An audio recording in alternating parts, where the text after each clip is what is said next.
like the rest of you, we're trying to make sense of this crazy thing that we call life. I'm RJ. I'm Unique. And welcome to Try Not to Overthink It. Every day we find ourselves discussing many different topics, ranging from trending news to the state of our society as a whole. You name it, we probably talked about it. After many heated debates, we decided to expand and share our conversations with you and give them to you from both a therapist and a social worker's point of view. If this is your first time here, we'd like to thank you for checking us out. And we ask that you stay and become part of the tribe as well as participate in the conversations. So today, what we're going to talk about is standards. Unique and I have talked about many topics, regarding standards that fall underneath the standards umbrella off camera. Because both of us feel like in today's society, a lot of us tend to live a life, free of standards, where we find ourselves compromising ourselves. We find ourselves selling ourselves short or doing things that we otherwise wouldn't have done just to get ahead. Mm-hmm. And so I felt that it was very imperative that we speak on this topic, to kind of, I guess, get the conversation going. Because I feel like when it comes down to it, you have to have a standard. You have to have standards in everything that you do, mm-hmm. from business to personal relationships to work ethic. Like, there has to be a standard that you either set for yourself or is clearly delineated for you so that you know what you're doing and that you're not lost or led astray. What do you think about that, Unique? I mean, I think you're right on, and I'm trying to get the quote of who said it, but it's a quote out there that says, if you don't stand for something, you'll fall for anything. I don't know who said it. My mom used to always say it, but I know my mother did not originate that. She's a smart woman, but I don't think she coined that phrase, but I think it's true. So many people look at the ultimate goal, but don't think about the steps that it takes to get there. And so they're willing to sacrifice their morals, their integrity, their values, because I have to get this goal or meet this presence, or I have to show up in this room. And when you sacrifice anything that costs you your morals, dignities, values, and standards, is too expensive. And I think we've talked about that on several different episodes of how when you are sacrificing your personhood for something or someone or somewhere, like as far as a position, you got to really sit back and ask yourself, is it worth it? That's where I'll start. I'll start with that. Yeah, I mean, I agree with that wholeheartedly. I think that for me, there have been a lot of, I'll share an example. So there was where I was working, and this lady who was an intern with us, she applied for a managerial position over myself and my coworker who was a therapist at the time. Mm-hmm. And so my supervisor at the time, they had been discussing it secretively. Mm-hmm. And so they created the position. He gave her the position. Mm. And so gave her the position. She really didn't know anything, really didn't, because she, like I said, she was an intern. The next thing you know, she graduated. Now she's supervising myself and this other therapist. And so, again, you've never been a therapist before, so how can you manage or supervise me and how to, in providing therapy to anybody? I'm mm-hmm. literally having to supervise me. Mm-hmm. So, my thing is, I have always been taught to respect the spot. I don't got to respect the person in the spot, but I got to respect the spot. And the reason I got to respect the spot, because if the roles were reversed and I'm in the spot, I'd want people to follow me. Because mm-hmm. one of my friends that's in law school, he always says part of leadership is fellowship. Mm-hmm. You can't expect people to follow you if you're not willing to follow other people. So my thing is, just personally, I hate to see people fail. So because I hate to see people fail, I always try to help. I always try to be supportive. I always try to be understanding, always try to come through for her. So then when, another position came open, that was a managerial position. There was, this girl, we weren't friends, but we were cool. And so she was already working in that department. Mm-hmm. And so when I interviewed for the position, I asked the manager that was interviewing me for the position, And this was hindsight. It was, my heart was in the right place, but it was dumb. It was dumb financially. So I said, Okay. well, hey, did you think of so-and-so for that position? Instead of you. Instead of me. Okay. Okay. And so, she was so like taken aback that I said that, that she gave somebody else the position. And so, it's always funny how things work out because, my whole thought process was I know how I felt when someone else got something above me, and I've been in this program, working in this program since the program started. And this person came in and came from outside the program and got a position over me. I know how that made me feel. Right. And so because I know how that made me feel, I would never want to inflict that upon somebody else. Okay. Okay. And so because I didn't want to inflict that upon someone else, I talked myself out of position. Now, again, because I try to move with purpose and I try to move with standards and morals, God still blessed me with the position anyway, because like a year later, the person they hired, that the manager hired instead of me, she quit. So then the position ended up being mine in the first place. So I could have, stepped outside of myself or put myself first and move without morals and move without standards and gotten a position, and the position shouldn't have been mine. It should have been somebody else's. Or I could have held true to my morals and values and moved in the direction I was supposed to move, and God blessed me with the position anyway. See, I agree with helping people out, but I think I'm learning just in this life, working with people and being married is teaching me a lot about not seeing things from how I would see them, but instead seeing them from the perspective of that person. And so I say that because so many times we're like, oh, because if I were in that situation, I wouldn't have wanted it to be this way. When sometimes it's better to say, well, how does that, ask the person, how would you feel about that? What does that look like for you? Is this something that you want to attain? And I think when we're talking about in the light of standards, not expecting us from other people. Me and you have talked about that. We've said that several times. And I think, famous people have said it and made it popular. But I've learned not to expect how I would do something or how I would show up or what I would want in that situation to automatically be how someone else would show up. And I think when you're talking about in the context of standards, so many times people show up, well, what would this person want me to do? As opposed to saying, I'm going to stick 10 toes down on my belief system. I'm going to do what is required for the space, or I'm going to kind of be like a moral chameleon and let go of what I have or let this slide in order to fit in and get ahead, regardless of the consequences of that. Right? So in your situation, yes, this lady got promoted above you and didn't know anything, and then you vouch for somebody else. I don't think you were wrong. I think in some instances, those people, one, should have been more assertive. If you don't know what you're doing, don't get in a position. But that's a standard, right?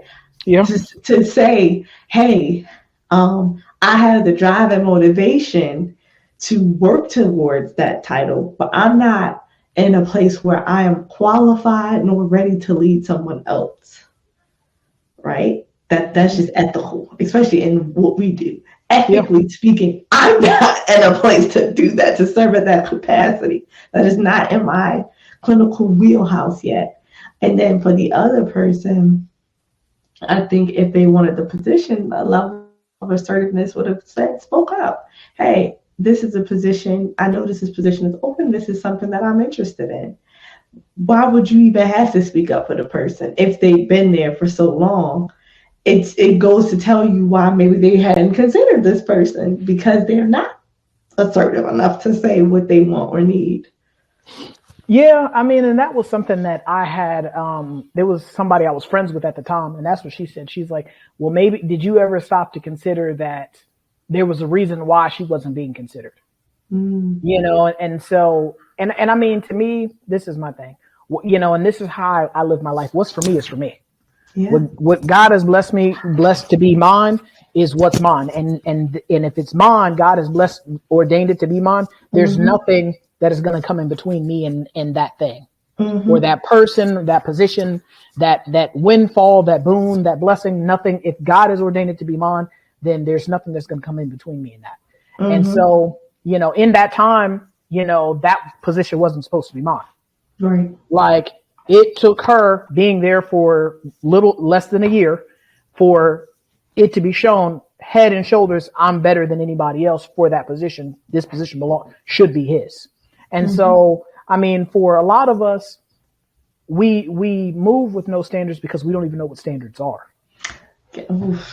I'm sitting here scrolling on my phone looking at what people classify as standards, and I mean, when you stop and, you know, because I found a definition earlier. So the definition I came across was that standards provide people and organizations with a basis for mutual understanding. And when you break that down and you really truly get to the root of that, everybody's on the same page. This is the objective. These are the things that you need to do to complete this objective. So if you're trying to get a job, there's certain things that you have to be able to qualify for that job. So what you're talking about is the rules to the game. Yeah, rules to the game. But the thing that I've seen is that a lot of people will either, regardless. So like when you look at what standards are, standards can be applied across your life, the totality of your life. For every area. Yes, sir. For every avenue of your life, standards is applicable. So when you have loose and flexible and malleable and weak standards, you know. But those are standards. I think based on your definition. No, go ahead. My bad. Go ahead. Well, when you have loose and flexible and just all over the place standards, you will get those type of results. You know, like I feel like for a lot of people, they get into this mindset where my standards are too high. And so because my standards are too high in certain avenues, because even like when I've watched some dating shows, you'll have some of these dating coaches tell women or tell guys your standards are too high.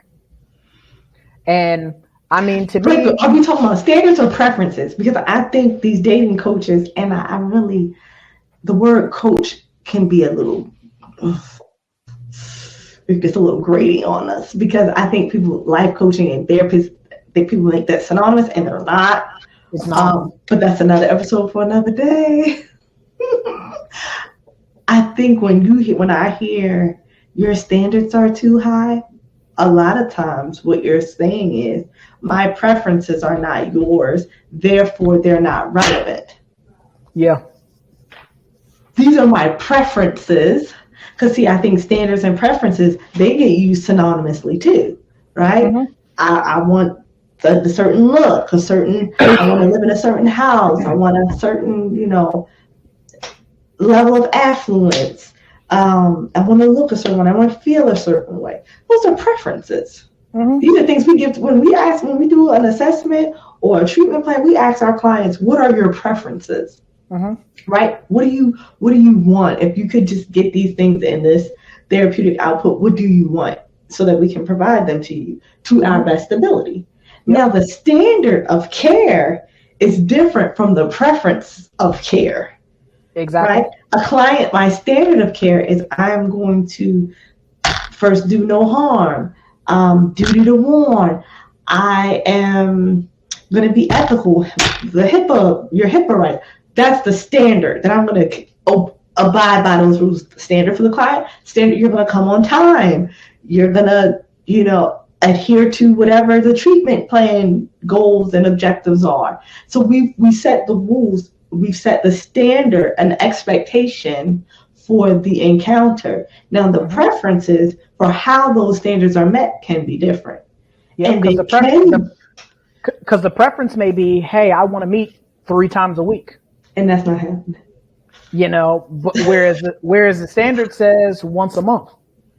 So I mean, like the standard says we have to meet. We just have to meet. We just have to meet. It doesn't say how many times. Now again, I do agree with you in regards to what you said. Like, people have to have a clear understanding of what standards are and what preferences are.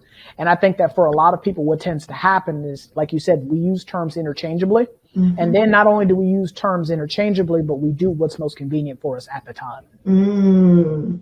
And, you know, like I had to tell my niece, when she was upset, you know, because some of the kids at school were not so nice to her and, you know, didn't want to play with her and X, Y, and Z. And I had to tell her, don't apologize for having high standards. You know, people who want to be in your life will level up to reach those standards. Mm-hmm. Mm-hmm. You know, what we tend to do is we tend to, it's no different than like in playing sports. People will play down to their talent. Mm-hmm.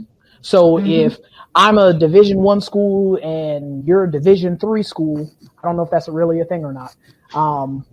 But you know, we may instead of playing you with our starters, we may play our second or third string guys just to balance out the talent. And that's not what life is. When we're operating and we're moving and we're, you know, just going in life, you have to set standards. You have to have a right and left limits, as my friend Van likes to say all the time. Got to have right and left limits. Because when I know what my right and left limits are, I know what I can and cannot do. I know what I will and will not do. Yeah. But like I was saying earlier, when your standards are very flexible and very loose, you will tend to just do all types of things. You'll compromise yourself.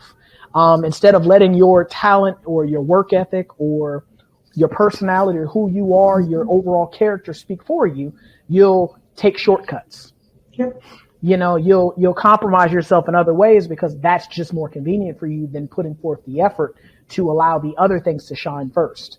And I mean, you see that nowadays, like with music and entertainment, you know, where, Unique and I have talked about how a lot of, you know, entertainers will sometimes push a certain narrative because that's what's going to sell. Mm-hmm. They'll act a certain way because that's what's going to sell. Even if that's not the lifestyle that they live when the cameras are off. Mm-hmm.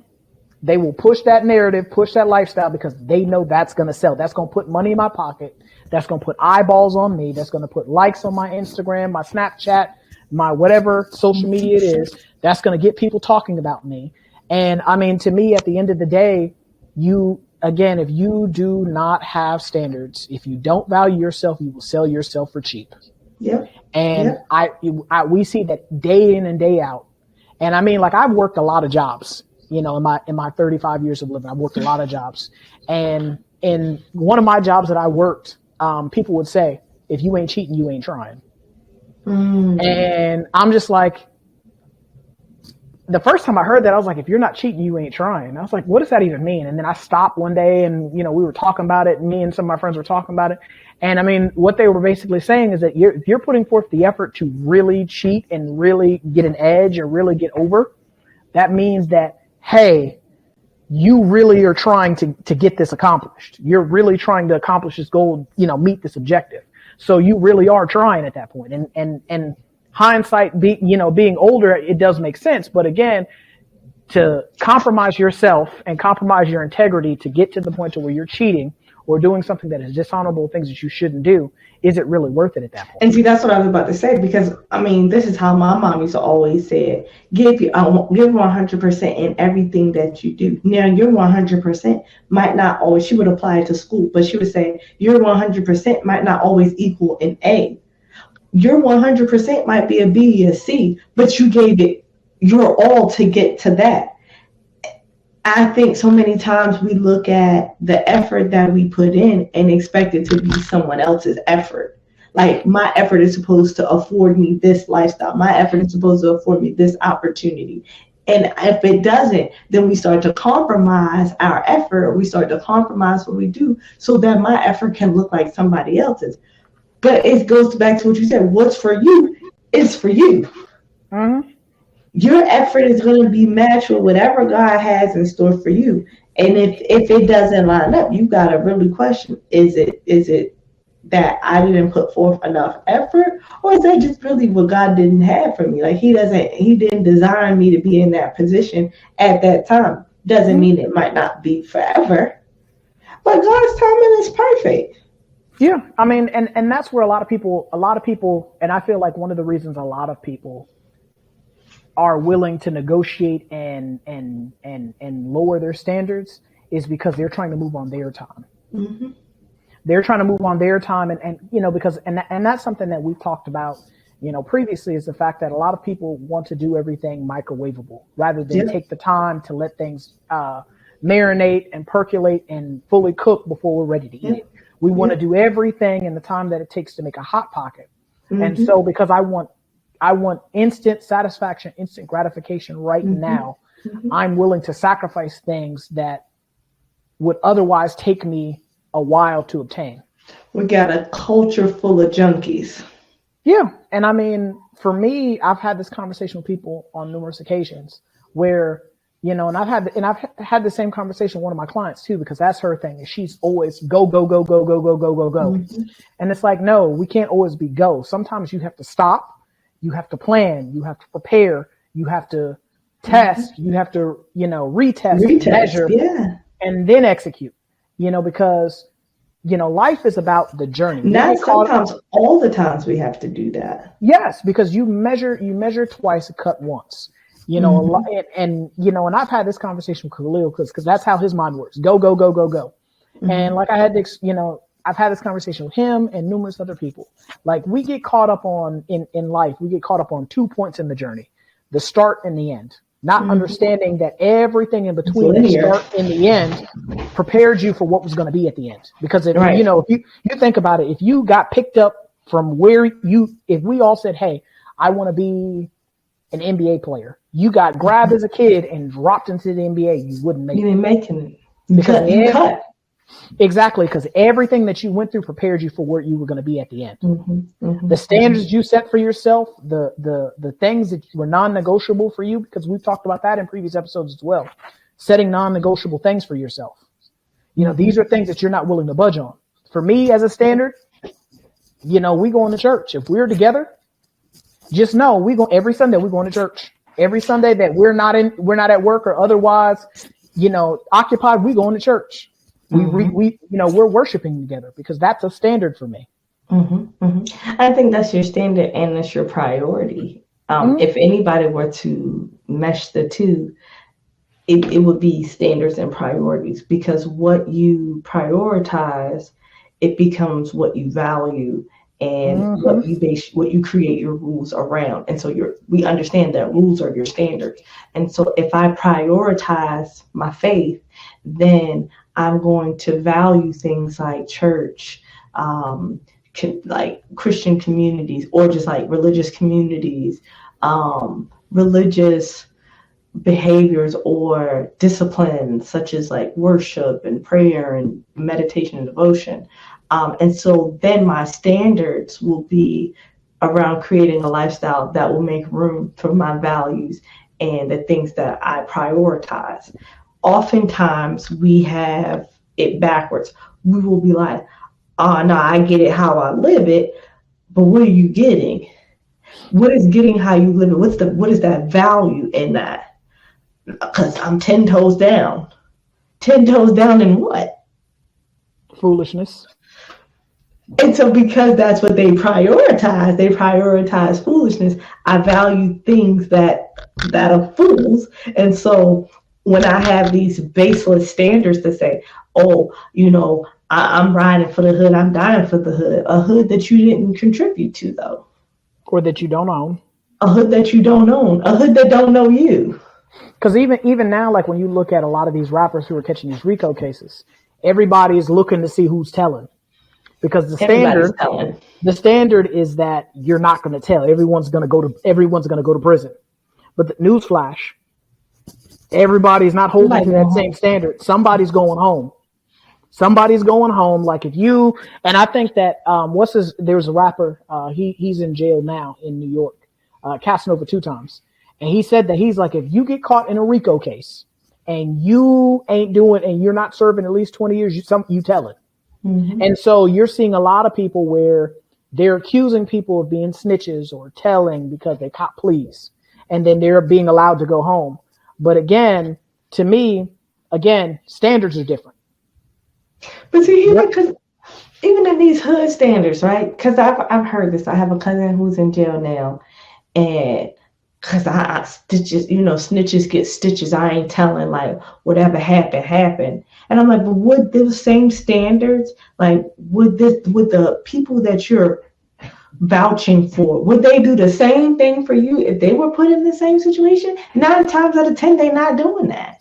No. They ain't doing it because the loyalty is not to you. The loyalty is to my family, to my hustle, to my getting ahead. And if a person got to choose getting ahead over you going down, you're going down every time. Exactly. I mean, because DJ Academic said it best when he was like, most people are as loyal as the last time you fed them. Yep. Now again, some people, different standards. Their standards are we committed a crime together, we go into prison together. Yep. And I mean, to me, again, that's not necessarily my preference because I'm a law-abiding citizen. I don't commit no crimes. I ain't doing it. You know, but I got that from heaven, so I can't relate to none of that. Yeah, and I mean that's just, I mean, to me, as like you said, your mom was saying in the very beginning of this episode, if you don't stand for something, you'll fall for anything. Yeah. And for a lot of us, because we do not have a clear delineated right and left limit, things to hold us accountable, because that's what standards do. They hold you accountable. They let you know what you're going for and what you're not going for, what's okay, what's not okay.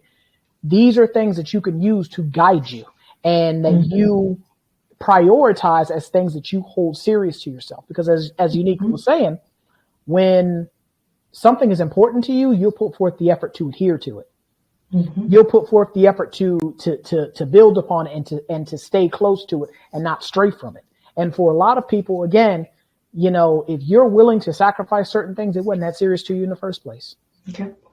It's no different than like when people talk about, I want to work out and I want to lose weight. That's everyone's New Year's resolution. I want to get healthy. Okay. How serious are you about getting healthy? Like, are you going to hold to it? Are you going to hold to it for a little bit? Or are you really serious about making a lifestyle change? Like I worked with a guy, some years back. He was talking about he wanted to join the military, and he wasn't a small dude. He was a big guy. And so he was talking about it. And I didn't believe him. I thought he was just running his mouth, something to be saying. And then before I realized it, he had lost a whole person. Like literally lost a whole person. I mean, like a person and a half. Like that's how much weight he lost because he was dead serious about what he was trying to do. Like he set a standard for himself of, I'm trying to make a better life for me and my mom and my brother. And he put forth the effort. He stuck to that standard. If it didn't have anything to do with me getting from here to there, I'm not doing it. I'm not going for it. He had stopped drinking. He had stopped eating junk food. He was sleeping more consistently. Yeah, he was working every day, but he was putting forth the effort to do the things he needed to do in order to get himself in great shape in order for him to join the military. Yeah, he prioritized his goal of getting into the military. And so his value system, he valued his family. He valued what that was going to require. And so it wasn't hard for him to say, I can't put that in my body anymore. Right? I can't socialize with this group of people anymore. I can't, what is the military? I can't have tattoos on my face and on my hands if I don't. This is what I'm trying to do. I can't do certain things because I have a place that I'm going that doesn't allow for that. But so many people, I think that it's something to be said. So many people are aimless. That's why when you're talking about creating a standard, they ain't going nowhere. Yeah, I mean, and because that's what happens when you don't have a compass, because essentially your standards are a compass that are leading you down the trail. If you have no compass to tell you which direction is north and which direction is south, which direction is west and which is east, you're just walking in circles at that point. Yeah. And then anybody can come in and steer you in a direction that you shouldn't be going into. And it's very true, especially for kids, because for kids, you don't really start to develop standards for yourself until you hit like adolescence, like late teenage years, when you're starting to become an early adult. Prior to that, your parents set the standards for you. Yep. Yeah. Your parents set the standards for you of a bedtime. Your parents set the standards for you of how long you can watch TV, how much you can watch TV, what you What you can watch watch on on TV, TV, right? whose house you're spending the night at. Like your parents set those standards for you. Or, and so a lot of times, like when you see parents who do not have the very like concrete standards, you see things of children who are out of control. Doing things like you're 16 and you got a 20-something-year-old boyfriend. Yeah. Oftentimes they end up on our couch because they have issues with impulse control and depression and anxiety because they didn't know having issues with emotional regulation because they didn't learn those key standards early on in life that I gotta have some self-restraint in order to make it through this life. I think one of the things we're working on with our daughter, she's 8. And 8 is a funny age. I don't remember 8 like this, but I am sure enough learning a lot about 8-year-olds living with her. They are crazy. But she is in the habit of doing things for the sake of doing them. So if we say, Rue, we need you to wash the dishes. She doesn't care if the dishes are fully clean. She cares that they're finished, that I've washed them. But she gets frustrated because we go back and say, well, Rue, you didn't do this. There's still food on the back of the plate. There's like food, right? Like you didn't complete the task. Or if we ask her, okay, put the dishes away from the dishwasher. And so she put dishes anywhere. You don't know where nothing is after she didn't put the dishes away. And then she gets mad when I say, Rue, no, you got to take it out and redo all of the dishes. Well, Mommy, I put them away. I care less about you putting them away and more about you doing it the right way. And so what I'm teaching her is a standard. It's not about the task at hand. It's not about completion more than it's about the process that you're going to take to get there. Because if you just rush to do it, you're going to have to keep repeating it over and over. But this is something I'm grounding in her at 8. Because when she is a teenager, when she is in her early 20s, and she's going to a job, and the boss is there and he's needing integrity, she'll have that because that's a skill. That was a standard that I said, this is a priority for me as a parent.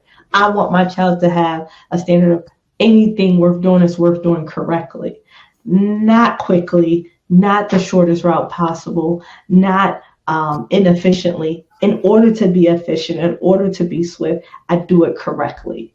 But that's something that a lot of people, when you hear it, they're like, I work fast, or instead of they were like, I work smart, not fast, or whatever they say.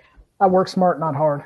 Smart, not hard. But is it efficient? Is it correct? Because having been, a manager of people, I had a lot of employees who did things fast, but I had to tell them come back. And I'm talking about 20 and 30-year-olds, sometimes 50-year-olds. But that's not the right way. So now you've made more work for yourself because not only do you have to do it again, now you have to undo the mess that you've already caused. You gotta clean up. You gotta work twice as hard because you gotta clean up your mess that you initially did not, and then you gotta go back and do the job correctly. Exactly. And I mean, you could have did it once. What you just described is what my man Neil deGrasse Tyson. I was watching him on YouTube, and he was talking about people sitting in math class. He's like, you're sitting in math class, and everybody's had the same question. For those who don't know, Neil deGrasse Tyson is an astrophysicist, and he's an author as well. And so he was like, everyone sits in math class, and we're all thinking the same thing.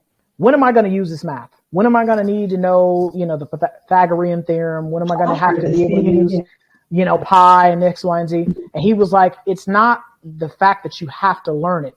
It's the fact that you having to learn the processes to complete the math is applicable to other facets of your life. Because the processes... he ain't lying. Exactly, because the processes that go into solving complex math go into, solving other complex problems in your life. Problem solving, being able to pull the problem apart to be able to attack it from different angles. Those are all things that we all learn in life. I remember being in school and what was that? PEMDAS, parentheses, exponents, multiplication, addition, dang. Yeah, and subtraction. And when, and it was called the order of operations. The reason it's called the order of operations because when you solve the problem, you had to use that particular order to solve the problem. And it's a standard. It's a standard. So when you apply that to other facets of your life, everything has an order. Everything has a sequential way that it's supposed to be done. The crazy thing, I said this to my dad last week. He and I were talking about it again. And I was saying, you don't realize as a kid all that you're taking in. And yes, you become wiser. But I said, the thing about growing older is all of those lessons now have context. Yes, they do. I feel like I'm so smart now as an adult. And I'd be like, dang it. I wasn't this smart while I was learning all of this stuff. It was really hard. But now that I'm having to redo it again with her, I'm like, wow, because I have the context to go with why you solve a math problem using the order of operation, why you have to use punctuation, and why you how science works. And so her little mind, I could see her little wheels turning in her frustration. She's like, well, mommy, I'm never even going to use this again. I was like, you think that, but you will. And I've been trying to be intentional about things like in math. Math is not her favorite subject. She's brilliant at it, but she doesn't think she is. And so the reason being is because of the way her brain works. She's very logical. And so for her, she's like, math is not, I don't see it anywhere. I can read, I see the words, I see how it comes together. Science, okay, I see how that comes together. Math, it's just a bunch of numbers. I don't see how it comes together. But then we'll be driving down the road and I'm like, well, look at the speed limit. A speed limit tells you how fast you'll get there in an hour. She's like, I didn't think of it that way. I said, it comes together, but I think sometimes that's that context of why things are the way that they are. If we don't have the context, we don't always want to adhere to the standard because we say, well, it could be done a different way. But anything taken out of context is going to be a mess, right? It's going to be misunderstood. It's going to be misappropriated. And so the goal is for the ones who are wiser, who do have more experience, is to put that context in there and say, this is why we do things the way that we do them. This is why when I was working in corporate America, I would tell people, I worked in a substance abuse clinic, and I would tell people, when we get in, say it the same way, every single time we greet them the exact same way. People are like, why can't I just greet them the way I want to? Because that's our standard. When people come to us, I want them to know that this is what they can expect from us, and this is what we're expecting from them. So, and I had to provide that context to my staff members. It's not just the new person. It's not just the body in the bed. This is somebody's life that we are intentional about transforming, and they've graced us with that opportunity. And so in return, we want to make sure that we're communicating, we understand that, and we're going to give them a level of excellence that we can afford. So I just think it's important to give that context when you're talking about setting a standard or creating rules or coming up with a guide to live by. Why do you want to live by? It's going to afford you in the long run? How does this shape or impact the world around you? How does this impact your world? And then how does this change you? What's the trickle down effect for you? Yeah, I think that for a lot of people, they don't really map out first, second, third order effects. For a lot of people, they think, I want something, and so because I want something, I'm willing to do anything to get it. And anything, if that's your thought process of by any means necessary, that means, again, you'll sell yourself for cheap. And so I think that for a lot of people, when you go into things with the mindset of by any means necessary, you're always going to come up short.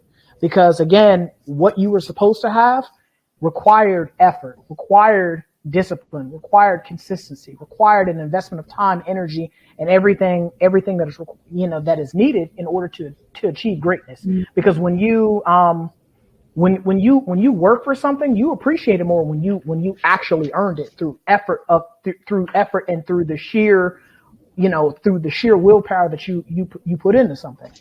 And I think that for a lot of people, because for whatever reason, their thought process is just by any means necessary. I got to get it how, like you said, I got to get it how I live.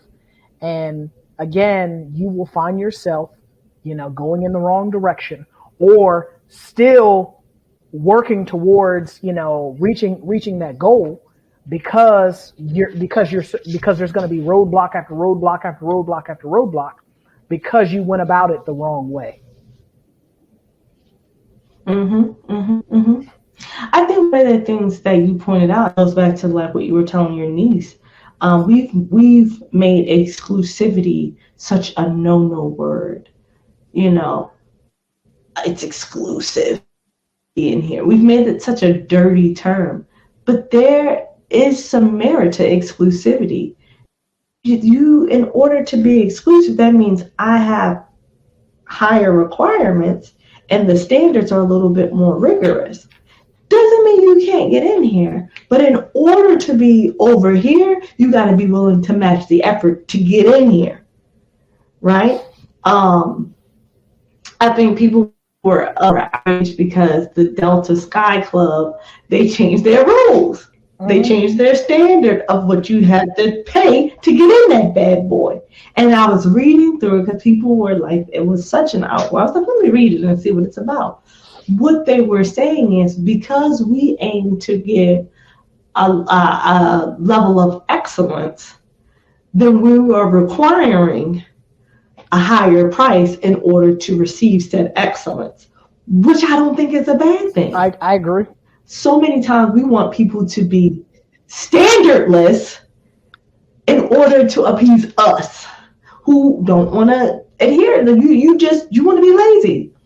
Instead of just saying, oh, they want too much, maybe, just maybe, it could be, that's something that I aspire to. Therefore, I'm willing to put in the effort, like your friend did, the man who lost all the weight. I'm willing to put in the effort to attain that location or that destination or that goal. Too often, people are not taught to reach for those things. I agree wholeheartedly with that. I think that for a lot of us, we don't really value ourselves enough. And so, and I've said this numerous times, when you value yourself, there's just some things you're just not willing to do. And so, as I said in previous episodes, access to you is a privilege. Access to be around you is a privilege. It's not something it's not something that everyone has a right to. And so when you view yourself, your time, your energy as exclusive, limited edition, one of a kind, there's some things you're just not going to go for. For me, my time is precious to me. Like that's one of the few things. There's a couple things I'll fight you over. You wasted my time, I'll fight you about that. Like I legitimately will put hands on you. And so for me, He's kidding. I'm not. He's not condoning violence on this podcast. He's not condoning violence on this podcast. I am not kidding. I don't have no bail money. I don't have no bail money. Like that is something that, because for me, I have a standard in that. I work hard and I'm going to give you, any task that I put my name to or that I'm assigned to, I'm going to give it my full and complete and undivided attention. And so because I'm going to give a task that level of attention, that level of detail, again, don't waste my time. Be a good steward of my time and be respectful of my time, and we won't have no problems. But when I think that for so many of us, like I said, we have to have that conversation at the onset of things. Who am I? By having that conversation of who I am and what I want and what I hope to achieve, you can kind of map out what your standards are going to be in order to get to that point. Because if not, if you don't have that conversation with yourself at the onset, because I had this conversation with one of my clients. She fashions herself as a musician, And one of the things that she keeps going back to over and over and over again is, I don't want to sell myself. And so I asked her, she kept saying it one day, and what do you mean sell yourself? I don't want to compromise my morals and my standards and find myself sleeping to the top.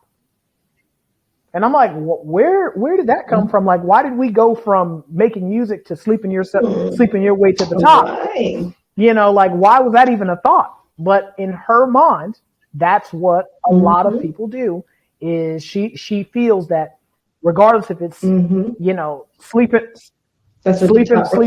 your way to the top, there's a compromise that occurs. Because when, we sat down and we were unpacking, unpacking exactly what she was saying, that's what she was meaning, was there's going to be some compromise in some way, shape, or form that is going to occur. And when that compromise occurs, there's going to be a shifting of morals, a shifting of values, a shifting of standards that is engaged in order to accomplish that goal that you're trying to accomplish, that you otherwise would not have even done, had you not been willing to settle or compromise yourself. I think when people literally see your standards and morals, they're not going to ask you to do certain things. Yeah, for sure. But when you give people option, like when you make it optional, people will treat them as such. Like, we give people permission to treat us however we want to be treated, right? Yeah. For your client who was just like, oh, I don't want to, I'm not sleeping my way to the top. If she went in, she was pretty set on going in this way. She was communicating to people, oh, I do that. I don't have meaningless sex for favors. I don't exchange sex for favors. Then people aren't even going to come to her in that regard. Don't do that. That's just not what she does. It would be like, for me, I've been vegetarian for most of my life. I wouldn't expect to go to someone's house who knows me and say, well, I made chicken, that's all I got to eat, and expect me to just dive in. Roger Mel would probably do that. But other than Roger Mel, you eating this chicken. I ain't making nothing else. You eating this chicken. I'm not. You see what I'm saying, ladies and gentlemen? See what Exhibit A, ladies and gentlemen? Standardless. No, I'm kidding. But most people, because they know my dietary, my lifestyle, when we go to a restaurant, I've had friends that say, hey, I'm sending you the menu early because I know your convictions and I just want to make sure you're going to have something to be comfortable. And I feel honored, even to this day. This is 20 some odd years later. I feel honored when somebody is just like, hey, is there something here that you'll be able to eat that you can be comfortable? That's a standard that people know. I'm not booted on. It don't matter what's on me. I'll take water and rice, please. Thank you. You got some buns back there? I'll eat that. I'm good. But people know that. And I just think whenever you start compromising or making allowances or making an exception, you give people permission to do the same thing.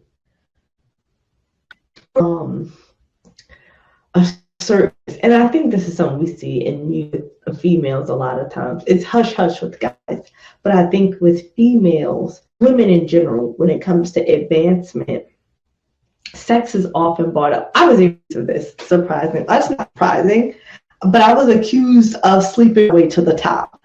And that's how I got my position. And I was so offended. And it was a male who was my superior. He was just like, well, everybody knows it's a lie.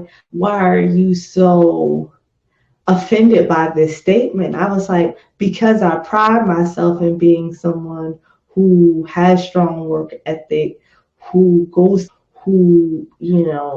puts in the dedication to get where she has, and to have it be cheapened by something that I do. I was like, I feel like that's disrespectful. For women, people are used to women doing less things to get. and then they get up to the top, and whatever status or position they've earned is cheapened because it's just like, well, I really put in the effort to get there. You didn't do what you needed or what was required to maintain that status. For sure. I mean, those are definite things that, again, you know, standards just don't apply to just one part of your life.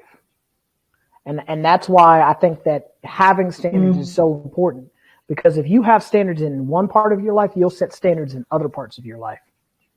And you become a person with true convictions. You become a person that has drive, that has purpose, that has focus. And you're not a person that's just drifting aimlessly. Morals. Exactly. You're a person that has morals. And you are a person that will not be easily distracted by the background noise or the things to the periphery. For a lot of us, you know, like as you were just saying, like even when it comes to romantic relationships, by having standards from the onset, and we talked about this in the relationships episode, by having standards in the onset of what you are expecting. This is what I'm expecting as from my mate. This is what I'm expecting from my partner. Your partner knows what the rules of the game are when they sit down and start playing it. Versus you guys just both go into a blind. You don't know what they're expecting. They don't know what you're expecting, and you're just going at it. Now you got chaos. And for a lot of us, I think that is where now you're frustrated, right? Exactly. That is where we fall apart in our relationships, because there were no rules, there were no guidelines, there was no regulations, there was no right and left limits, there was no, direction. It was just, you're just drifting aimlessly in the wind. And so to avoid that type of chaos and that type of dilemma and those type of problems over yourself, it's just important that you set standards for yourself and hold true to those standards, no matter how complicated or how convenient it may be to compromise yourself or compromise your standards. In the long run, you will thank yourself for holding true to your convictions and what you're supposed to be doing. Yeah. Yeah, you will compliment yourself that much more with clear guidelines. You end up doing more damage in the long run to yourself, your goals. You set yourself back from reaching said goal. Following through a standard is always best practice, even if you're not religious. I think we talked about religion and spirituality on here, but you can have a standard by that says, you know what, this is what I'm going to do no matter what, and I think your standards are as good as they help you to be the best version of yourself. I do want to say that if you just have a standard for having a standard's sake and it's not benefiting you or helping you be the best version of yourself, you may want to reconsider that standard. Most definitely. I think that because we know you. Go ahead. No, go ahead. Finish your thought. No, I was saying, we know plenty of people who have standards in dating. Oh, especially women. I unfortunately hear it with women. Women, guys have their standards too. She gotta have sideways. She got hair. Make this much, and just like that, be the best version. Is that ultimately getting you what you want? So, which is somebody I assume be somebody that will love, care for you, the person that you deserve to be treated like. Standards, which are really those preferences as standards, can get in the way of your true happiness. So if you find that your standard is getting in the way of your happiness or health, reconsider. Is this a standard or preference that's as a standard? Yeah, I mean, I think that it's important that you, as you start to matriculate and move move in purpose, because I believe in doing everything purposively. You as you're moving in your journey, you start to reevaluate what the standard needs to be. Can the standard be negotiated? Can the standard be relaxed a little bit? Now I'm not saying throw it away, but for, like you may go into a situation and, your thought process is that, I'm going to do this, this, and this, and this, and this. I'm like, say, like my friend that was deciding he was wanting to lose weight and get in shape. He may have the thought process, I'm going to work out every single day. That may be his standard initially, but then as he gets into it, he starts to lose the weight. He may not have to work out every day. It may need to be every other day or twice a week or 3 times a week, because now he's in shape. He just needs to maintain. So it's things like that, it's always important to revisit what your standards are once you have set them and once you have started to move in a particular direction. But we're coming up on time, so we're gonna end the conversation here. In closing, I challenge all of our listeners to be bold enough to set standards and, for your life, and be okay and brave enough to say thank you, but no thank you, and be willing to chuck the deuces to anything or anybody that doesn't meet them.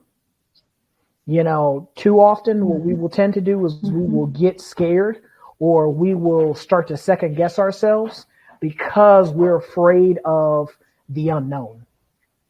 And being afraid of the unknown will keep you in place and keep you from living out your purpose, because you are afraid of what may come, because it doesn't, it may seem strange, or it may seem out of the ordinary for you.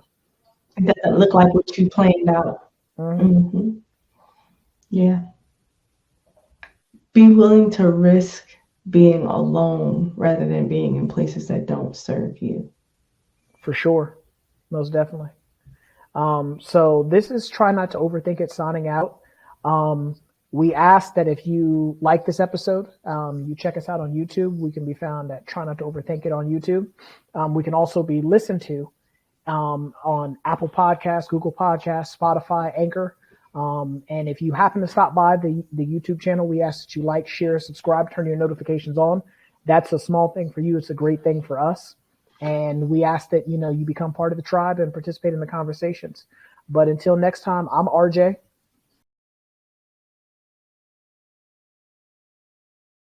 I'm Unique. And we'll catch you in the next episode. See you later.